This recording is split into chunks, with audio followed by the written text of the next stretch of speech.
decíamos al comienzo de este programa, gran informe de nuestro compañero Lucas. ¿Qué tenemos hoy?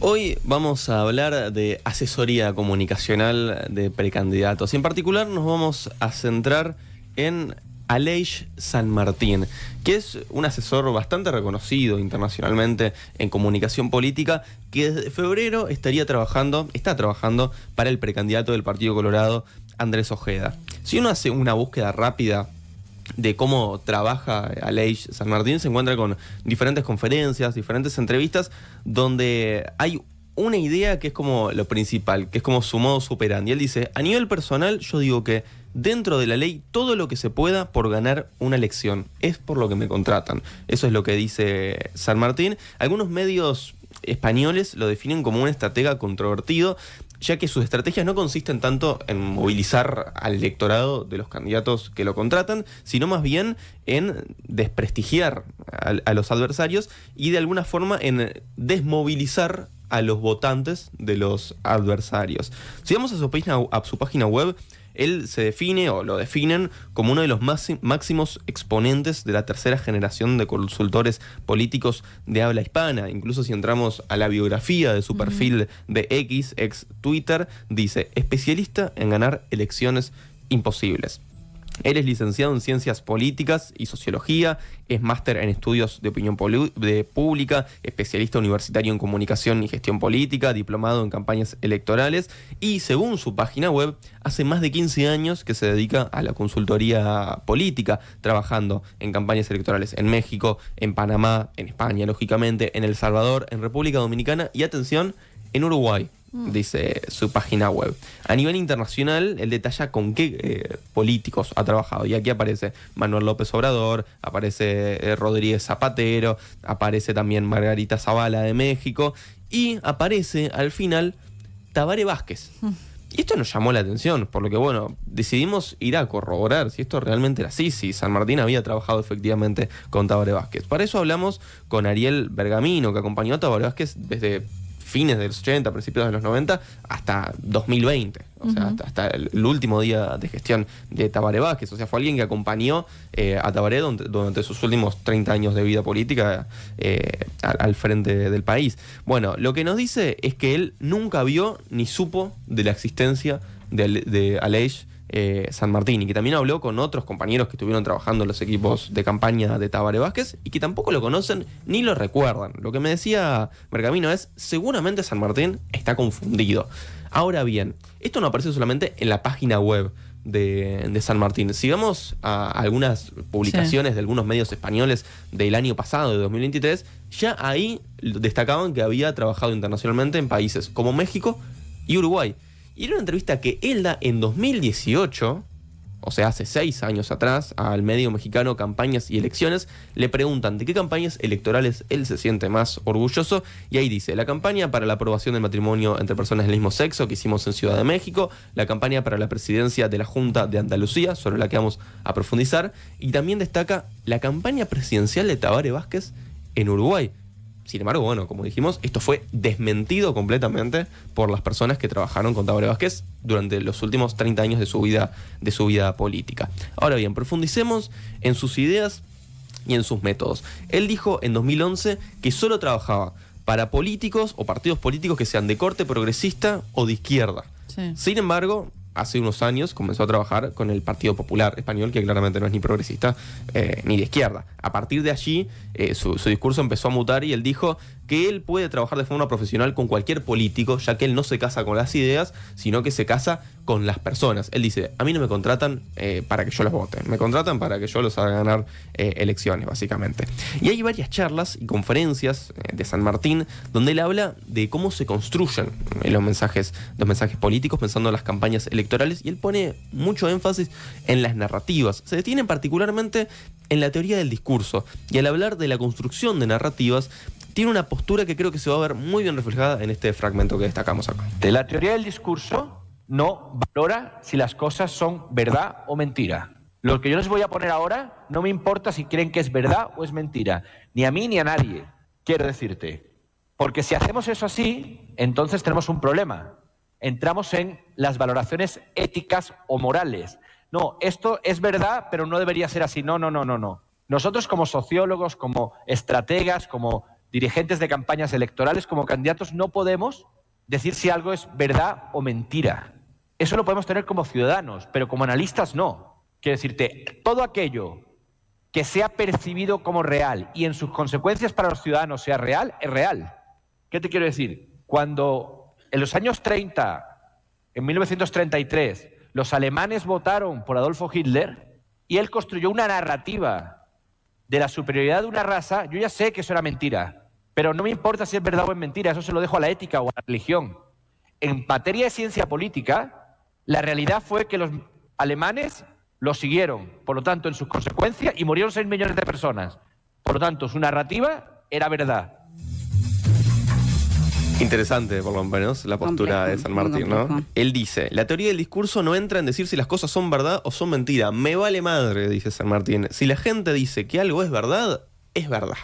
Y de eso se vale. Y si está dentro de la ley, vale para hacer campaña. Básicamente es lo que dice San Martín. Y él ha hablado también de las campañas sucias. ¿Por qué se usan las campañas sucias? Dice él. Bueno, porque son efectivas, porque mueven la opinión pública y porque tienen resultados inmediatos. Y él ha hablado de la cantidad de millones que él y sus consultoras han decidido invertir, por ejemplo, en redes sociales como Facebook, ya que él habla de que es una red social que tiene tanta información sobre los ciudadanos y puede segmentar también, que es muy útil para el tipo de campañas que él entiende que son fundamentalmente efectivas. Y vamos a entrar en algunas de las campañas en las que ha trabajado San Martín. Él en 2018 trabajó para Juanma Moreno, líder del PP, del Partido Popular en Andalucía, e ideó el inicio de la campaña de Moreno, que fue muy controvertido. Vamos a escucharlo cómo lo presentaban los medios. Y mientras el líder del PP andaluz, Juanma Moreno, ha denunciado en la puerta de este prostíbulo que van a ver que el exdirectivo socialista Fernando Villén se gastó 32.000 euros del Fondo Andaluz de Formación y de Empleo en 3 locales como este, donde presuntamente se pagó 15.000 euros en 4 horas. El gobierno andaluz califica el lugar elegido por el dirigente del PP de vergonzoso. ¿Será que quiere tapar de una manera contundente, tapar las vergüenzas de los gastos con dinero público en prostitutas, en fiestas, en bacanales?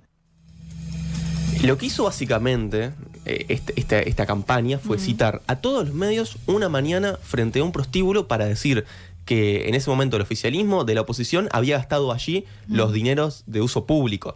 Lo que decían en ese momento desde el oficialismo es vergonzosa la forma en lo que hace, es un bochorno que no es serio. Pero bueno, eso fue muy controvertido, pero efectivo. Fue muy efectivo porque fue masivo de alguna forma. El hecho de que el candidato opositor fuera a la puerta del prostíbulo a hacer esas denuncias.